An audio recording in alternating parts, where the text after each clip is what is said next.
Hit and Run by James Hadley Chase. Chapter 1. Roger Aitken was the kind of boss who never mixed his home life with his business life. It wasn't until he fell down the Plaza Grill steps and broke his leg that I went to his home and I met his wife. It had never bothered me that he hadn't ever invited me back to his house. To my thinking, there is nothing worse than the big wheel who looks on his employees as part of his family. I have always regarded the man who invites his employees to his home for a monthly nightmare dinner, where no one dares take a drink or raise his voice as a boss, to be avoided like a plague. There was nothing like that about Roger Aitken. He was strictly the feudal type of boss. He picked the men and women who worked for him with searching care, paid them a quarter more than any other advertising agency, and if they didn't make good in their first week, he'd put his foot under their tails and out they'd go. You weren't given a second chance with Aitken. It was strictly deliver or out. Before coming to work for the International and Pacific Agency, the biggest and best agency on the coast, and which was managed by Aitken, I had been working for a crummy little outfit that had one foot in the financial grave, and a boss who was later hauled off to a home for incurable alcoholics. This was some 2 years ago. At the time, I remember I was sitting at my desk, wrestling with a scheme to promote a new kind of dishwasher that couldn't even shift the gravy stains off a plate, when I had a call from Roger Aitken's secretary. She said Aitken wanted to talk to me on a personal matter, and would I come over around 6 o'clock. I knew Aitken, of course, by reputation. I knew he ran the agency for a board of rich businessmen and had made a wonderful thing out of it. Naturally enough, I wondered if he were going to offer me a job. Naturally enough, I was pretty excited. A job with the International was the ambition of every ad man on the coast. At 6, dead on the second, I was in his outer office, and at 6:05, I was standing before his desk, getting the treatment from a pair of steely blue eyes that went through to the back of my head like the proverbial hot knife through the proverbial pat of butter. Aitken was a big man, just over 6'2", massively built, with a whiskey complexion, a mouth like a gin trap, and a high executive's aggressive jaw. He was around 57 and thick around the middle, but if it was fat, it was hard, solid fat. He looked the kind of man who kept himself in pretty good condition. He stared at me for maybe 10 seconds before he got up and thrust out his hand with a knuckle-cracking grip. "You Chester Scott!" he demanded in a voice you could hear in the outer office without having your ear to the keyhole. I don't know who else he thought I could be, since I had had to give my name to at least 4 minor officials before breaking into his office. I said I was Chester Scott. He opened a file on his desk and tapped the contents with a thick finger. "This your work?" The folder contained about 24 layouts clipped from various newspapers and journals I had been working on over a period of 4 or 5 months. I said they were my work. He closed the folder and began to prowl around the room. "They're not bad," he said. "I can use a man like you. What are they paying you?" I told him. He paused in his prowling to stare at me as if he wasn't sure if he had heard aright. "Do you know you're worth more?" I said I did. "Then why haven't you done something about it?" I said I had been pretty busy recently and hadn't had time to get around to it. "Work more important to you than money, huh?" "I wouldn't say that," I said. "It's just that I've been pretty busy." He stared at me some more, then went behind his desk and sat down. "I'll give you 100 a week, more than you're getting now. You can start Monday." That's how I came to work for the International. And now, 2 years after this meeting, I was second in charge and only responsible to Aitken himself. I was pulling down a salary that 2 years ago would have seemed just a pipe dream. I had a Cadillac convertible, a 3-bedroom bungalow that faced the sea, a Filipino boy to take care of me, and a respectable balance in the bank. Don't imagine I moved into this class by sitting on my seat and smoking cigarettes. When you go to work for Aitken, you go to work. I was at my desk at 9 o'clock every morning, including Saturdays, and there were times when I didn't get away until around midnight. If the International paid well, Aitken took good care he got his pound of flesh.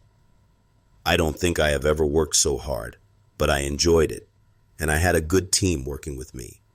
Every one of them was a hand-picked Aitken man or woman, and that meant something. I was sitting right on top of the world. I looked set to go on sitting right on top of the world, but it didn't work out that way. One hot July evening, the whole setup suddenly exploded in my face. I was working late at the office. The time was just after 9 o'clock.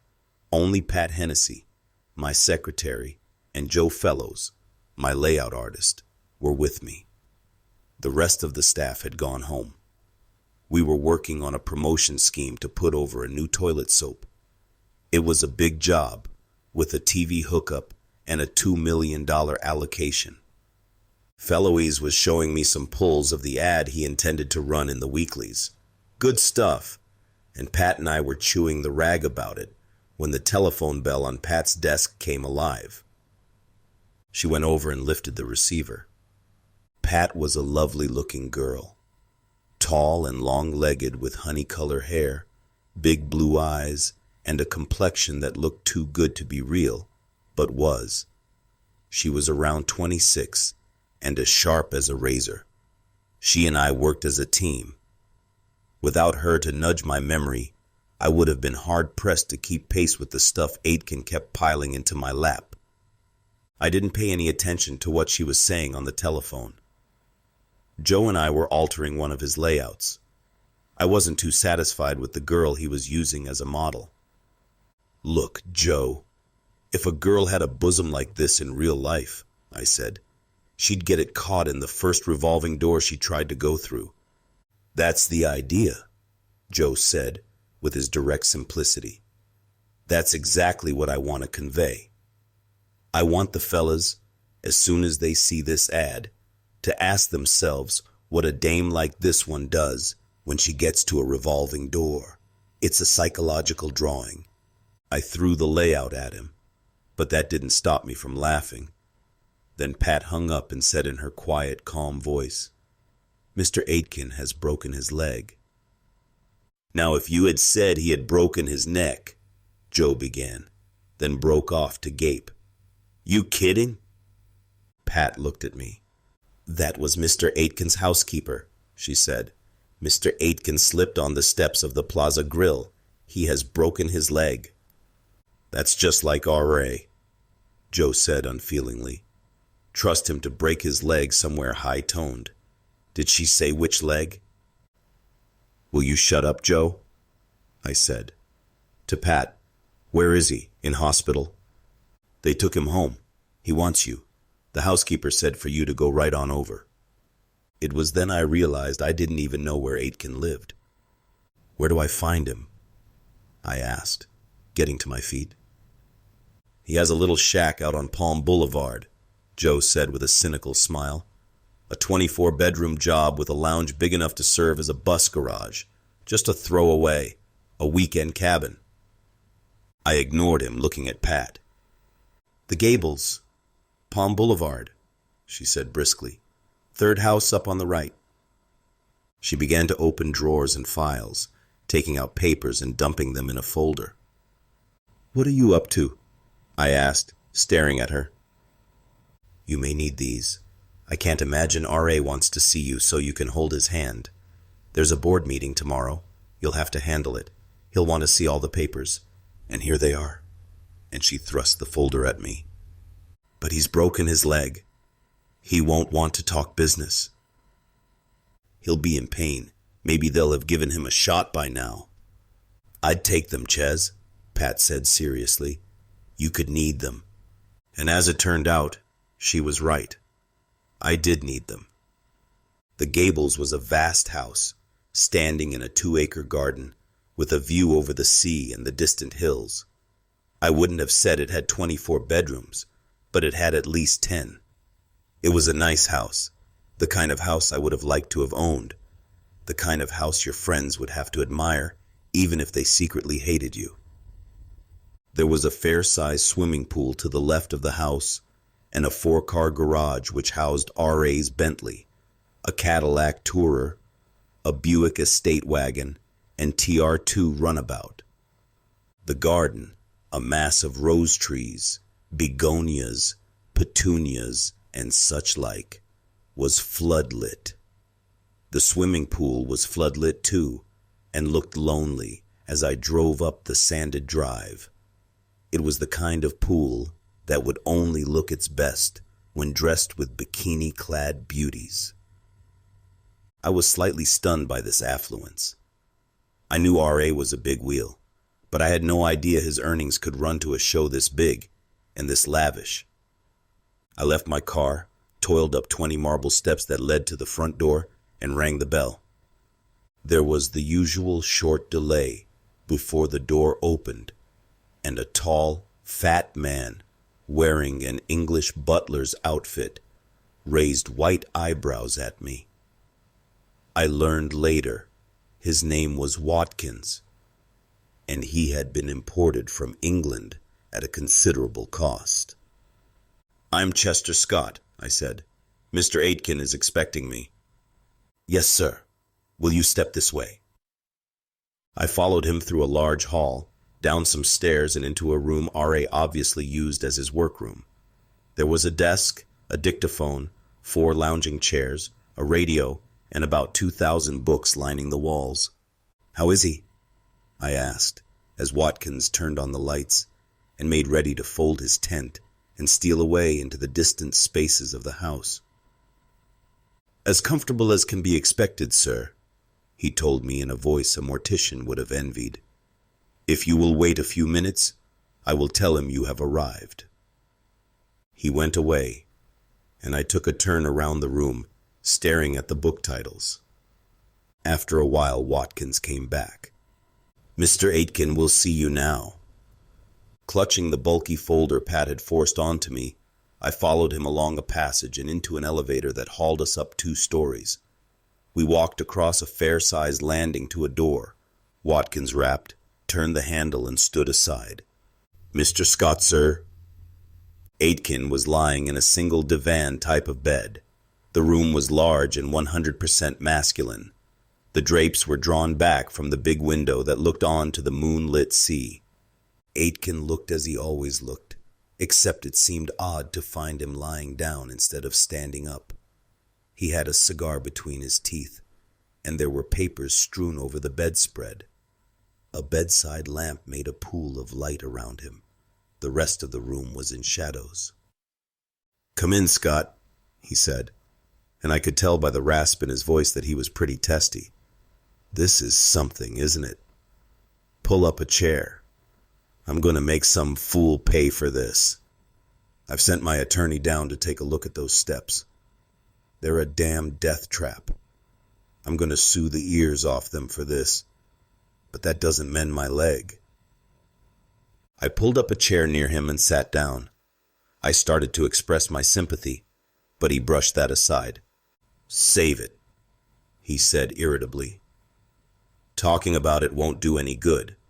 I'm going to be out of action for at least 4 weeks, if I can believe that fool of a doctor. When you get to my age and weight, a broken leg can be tricky. If I don't watch out, I'll be lame, and that's one thing I'm not going to be. So I'll have to stick here. There's that board meeting tomorrow. You'll have to handle it." He stared at me. "Think you can do it?" This was no time to be modest. "You tell me how you want it handled," I said, "and I'll handle it." "Got the papers with you?" That's when I blessed Pat. I would have looked 4 kinds of a dumb cluck if I hadn't listened to her. I took the papers from the folder and offered them to him. He looked at me for a long 10 seconds, then his hard face creased into the resemblance of a smile. "You know, Scott," he said as he took the papers, "you're a pretty smart fella. What made you bring these?" What made you imagine I wouldn't be laid low and unable to work? I couldn't imagine you being laid low, Mr. Aitken, I said. You're a man who isn't laid low easily. That's a fact. I could see I had said absolutely the right thing. He put the papers down and reached forward to knock ash off his cigar into the ashtray on the bedside table. Tell me something, Scott. Have you got any money? This unexpected question startled me, and for a moment I stared at him. I have just over $20,000, I said. It was his turn to look surprised. 20,000, eh? As much as that? Then he chuckled. This was the first time since I had known him I had ever seen him look jovial. I guess I haven't given you much time to spend your money, huh? It's not that bad, I said. Most of it came to me in a legacy. I'll tell you why I asked, he said. I'm getting tired of working for a bunch of eggheads. I'm planning to set up on my own in New York. For the next 4 weeks, you're going to run the International. I'll tell you what to do, but you'll have to do it. And there will be times when you will have to make a snap decision without consulting me. I don't expect you to keep calling me up and asking me this and that. I'll give you the broad policy to work on, but you will have to implement it. If you make a success of it, and when I get back, I'll give you a chance every man in this racket would give his ears to have. I'll make you my partner in New York if you are willing to put your money into the business. It'll mean you'll run the place up there while I keep Die International going. That way both of us will make a lot of money, Scott. What do you think? Why, sure. I sat forward, my heart thumping. You can count on me, Mr. Aitken. Okay, we'll see. You run the International without a mistake and you're in. Slip up and you're out. Understand? I hadn't any time to think what this chance would mean, for we got right down then to the board meeting. But later, when I had the time to think about it, I realized how big this chance could be. It could easily give me the opportunity to break into Aitken's class and sooner or later set up on my own, with a $20,000 stake, with the opportunities New York can offer to a go-ahead advertising man, and with Aitken's backing, I really had a chance, as he had said, that any man in the racket would give his ears to have. I was with Aitken for 2.5 hours, going through the board meeting minutes, and then on to policy matters that he would have had to tackle himself during the coming week. Pat had given me every paper we needed. She hadn't missed out on one, and that made a big impression on Aitken. Finally, around 11:30, a tall, thin woman in a black silk dress, who I afterwards learned was Mrs. Heppel, his housekeeper, came in and broke it up. "It's time you had a little sleep now, Mr. Roger," she said with a "I'm standing no nonsense from you" expression in her eyes. "Dr. Schulberg said you had to be asleep by 11, and it's gone 1/2 past. I expected R.A. to tell her to go to hell, but he didn't. "That damned quack," he grumbled, not looking at her as he pushed the collection of papers towards me. "Well, all right. Take this junk, will you, Scott?" As I put the papers in the folder, he went on. "This is what I'll have to put up with for the next 4 weeks. Give me a call as soon as the board meeting is over. Watch out for Templeman. He's the troublemaker. Come and see me tomorrow night. I want to know how you're handling the Wasserman account. That and Beauty Soap have got to be watched every second, or we'll lose them." I said I would take care of everything, hoped he would get a good sleep, and eased myself out of the room. I crossed to the elevator, pushed the call button, but nothing happened. Someone who had used the elevator must have left the grill gate open, I decided, and I moved along the corridor to the stairs. Halfway down, I saw below me a landing with several doors opening onto it. One of the doors stood wide open, and a light came out and made a bright rectangular pattern on the green and white carpet. The carpet on the stairs was thick and muffled my footfalls. I guess that was why she hadn't heard me coming down. She was standing before a full-length mirror, looking at herself, her hands lifting her long chestnut-colored hair off her shoulders, her head a little on one side. She had on one of those fancy things called shorties that reached only to within 4 inches of her knees. Her legs and feet were bare,